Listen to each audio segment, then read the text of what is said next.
सरले जुन चितवन राष्ट्रिय निकुञ्ज पनि सरले स्थापना गर्नुभयो भन्नुभएको थियो, विभिन्न कार्यहरू गरिराख्नुहुन्छ अनि पोजिटिभ थिङ्किङको कुरा नै पनि सरलाई कसरी कहाँबाट इनिसिएट भयो, हजुरलाई कहिले चाहिँ त्यो क्लिक भयो?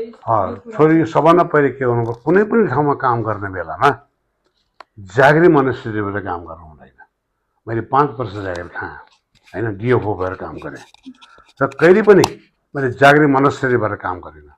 जागिरी मनस्थिति भनेको 10 बजे अफिस आयो होइन, 1 घन्टा चिया खाएर गफ गरेर चिया खायो अनि 5 बज्नु अगाडि 10 बजे घरि हेरेर म कहिले घर जाने, त्यो मनस्थितिले त्यो काम हुँदैन होइन।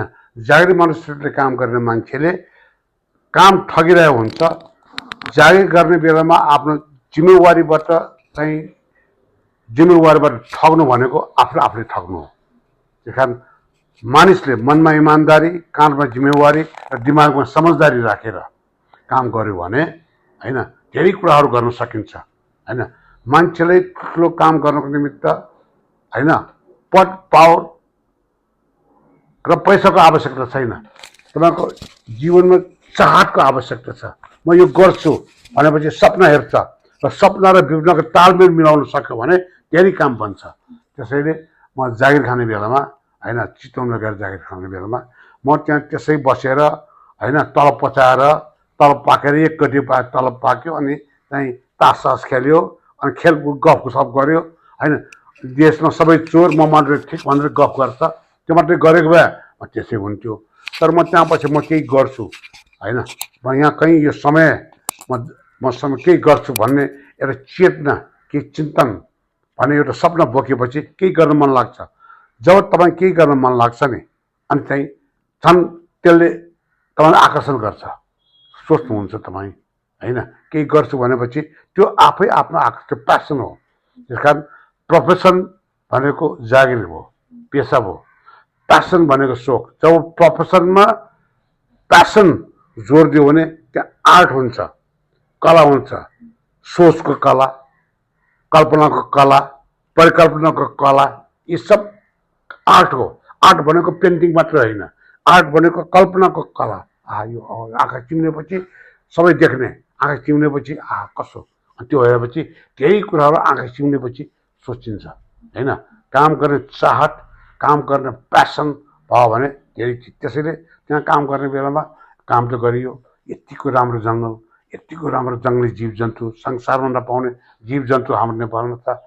यसलाई राष्ट्रिय कुञ्ज यस्तो बनाउनु पायो भने नेपालमा राष्ट्रिय कुञ्ज पहिलो राष्ट्रिय कुञ्ज बनाउनु पायो भन्ने सोच जागेपछि त्यही सोचले त्यहाँबाट मेरो हाकिमहरूलाई पनि यो गर्ने, हाकिमहरूले ल गर भन्यो। अनि त्यहाँबाट त्यो नेपालमा पहिलो राष्ट्रिय कुञ्ज स्थापना गर्नको निमित्त होइन सुरुवाती काम गर्न पाउनु भनेको मेरो जीवनको सबभन्दा ठुलो खुसीको कुरा हो।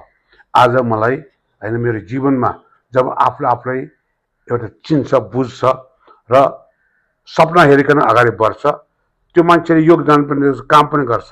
जब त्यो काम गर्ने मान्छेले बुढो भएपछि नाति पनातिलाई कथा हाल्ने बेलामा अर्को कथा सापट दिनु पर्दैन, आफ्नै कथा भने पुग्छ होइन। अर्थपूर्ण जीवन भनेको त्यही हो। जीवनको अर्थपूर्ण भनेकै के हो? मसँग यति कथा छ कि म आफै कथा भयो के। त्यो मेरो जीवनमा कथा होइन बनाउनु भनेको तिम्रो हातमा छ, मेरो हातमा छ। अब कसरी मेरो कथा बनाउँदैन नि? मेरो कथा बनाउनु त मैले आफूले काम गर्नु पर्यो, मैले आफूले सोच्नु पर्यो, मैले सपना हेर्नु पर्यो, सपनालाई विपना उतार्नु सक्नु पर्यो। अनि पछि पो एउटा योगदानको कथा भन्छ। अनि त्यो भनेको अर्थपूर्ण जीवन होइन। बुढो भयो भन्दैमा सास फेरेर लास मात्रै बन्नु त भएन नि।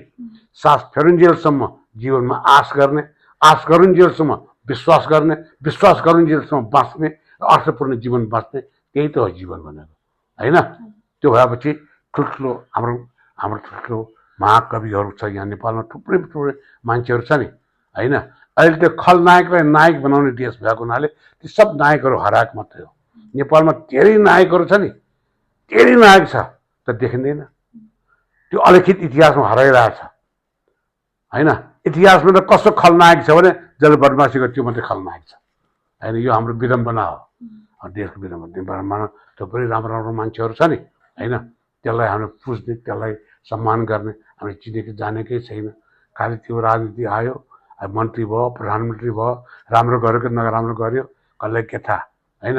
इतिहास भनेको जो बलियो छ त्यसले बनाउनु हो इतिहास भनेको। इतिहास भनेकै बलियो मान्छेले लेख्ने किताब हो त्यो। इतिहास भनेको सच्चा वर्णन होइन। देशको सच्चा वर्णन भनेको कर्मयोगी होइन, अलिखित इतिहासका कर्मयोगीले मात्र बनाउँछ।